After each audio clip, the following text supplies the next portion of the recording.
Okay, so today I thought I would show you my secret to cooking perfect crackling and roast pork. First of all, you have a baking tray, and I'm just using a whatever it's called to raise the rack to raise the pork up off the ground, and I put water in the bottom. I put the pork skin side down, and it's being crisscrossed skin side down, and then I'm going to cover it with aluminium foil and then put it in a hot oven. Turn your oven up as hot as it goes, so preheat it for 20 minutes, turn it up to full blast and put your roast in and leave it in there for about half an hour. So once I've done that, I'll take it out and then we'll continue on and I'll show you what we do. Yeah, my liver is pork. Now that's not a cucumber, that's a zucchini. Pretty big, isn't it? Just picked it today from the garden. So I'm going to fry some of that off to have with the vegetables with the pork.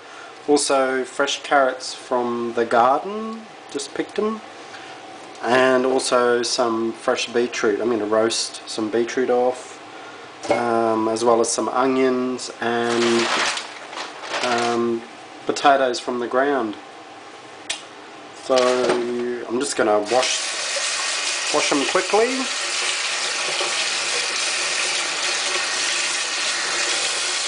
Like so.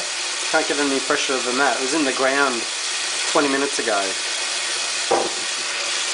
Remember that pot that I said that I bought yesterday, the West German pot? There it is. Isn't it awesome? It's probably from around the 1970s. It is cool. And that was the first one that I bought. So you can sort of see the similarities. Yeah, so that's awesome. Alright, so I'm going to get all these vegetables washed, and that's going to happen. Look at the size of these garlic. These garlic are actually called elephant garlic, and they're different to the normal type because they're just one whole bulb. You know how normal garlic has all these little bulbs on it? Well, these are just completely whole. I guess they're not as strong as the normal garlic. They're a little bit milder, but yeah, they're fantastic. So I'm going to cook them with the beetroots. I'm trying this new recipe where you like roast your beetroots, your onions, your garlic with some thyme, olive oil for about an hour, and then you add some balsamic vinegar, some chicken stock, and some black pepper. So I've never tried before, but I'm going to give it a go.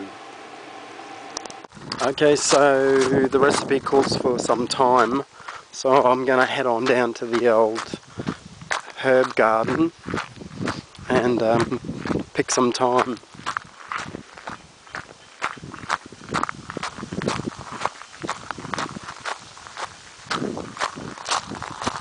Okay,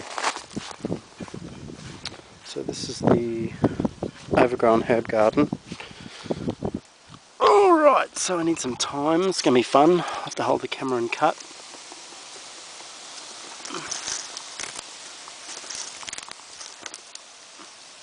Oh look, you get a close up. That should be heaps. Any ripe tomatoes? No. Yep. So that's that. Okay, so I put some pepper in there, and now I'm just using the scissors to cut the thyme up. I'm not going to put heaps in there, that's probably quite enough. It can be quite a strong herb. And then just mixing it all in with my hands.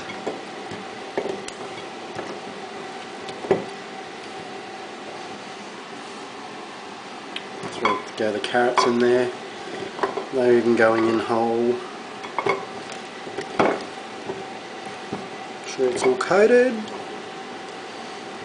And it's got extra virgin olive oil on it, like so. Okay, so I'm going to stick that in the oven and roast it for about 45 minutes to an hour. And then we'll see how this goes. Still have heaps of beetroot. Corn, won't be long and the corn will be ready. It's already got the husk thing coming out of them, so that's pretty cool. Alright, beans. Yeah, see? Beans. There's quite a few. Lots of beans. So I'm going to put the camera down and pick them. That's a zucchini vine in here. There's three plants. Yeah, there's a zucchini there. But they grow so quickly, it's amazing how fast they grow. So over here in Norway, pretty much people like to have small potatoes when they eat. You don't really, a lot of people don't eat lots of big potatoes. Mashed potato isn't that popular, but I eat mashed potato all the time, so I do normally buy big potatoes, but tonight I'm just going to cook some small ones. So I'm just going to put water in there with some salt and bring them to the boil and just boil them. Okay, so it's time to check that roast. It's been in there for about half an hour now, I think.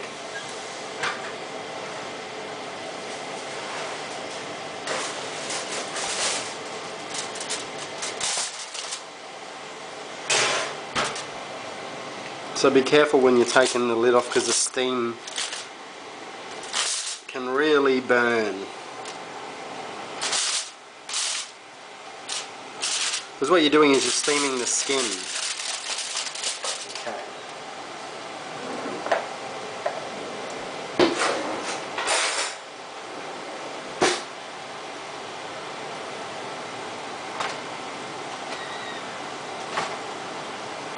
Okay, so what you want is basically the skin will rise up and become like really rubbery, and that's what, fogging up the camera, and that's what you want. Excuse me while I wipe you. Yeah, you want it to be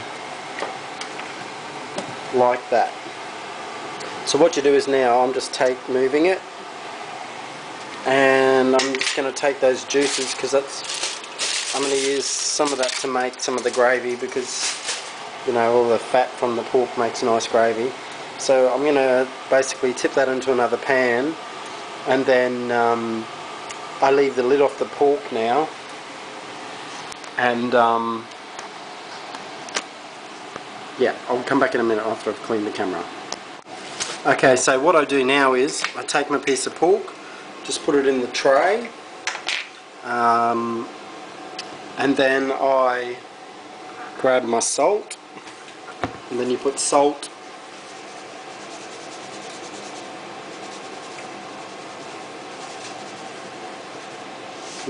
on the surface, because it gives it that nice salty crunchy taste. So yep, like so. And then now I just put that back in the oven. I turn the heat down to about 250 degrees Celsius.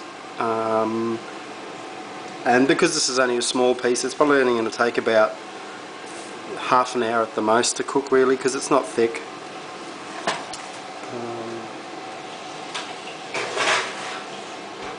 And what I'll do is I'll put it up higher in the oven because heat rises, and I'm not putting any extra oil on it because the pork will start to release the fat as it heats up, so it'll actually start to baste itself.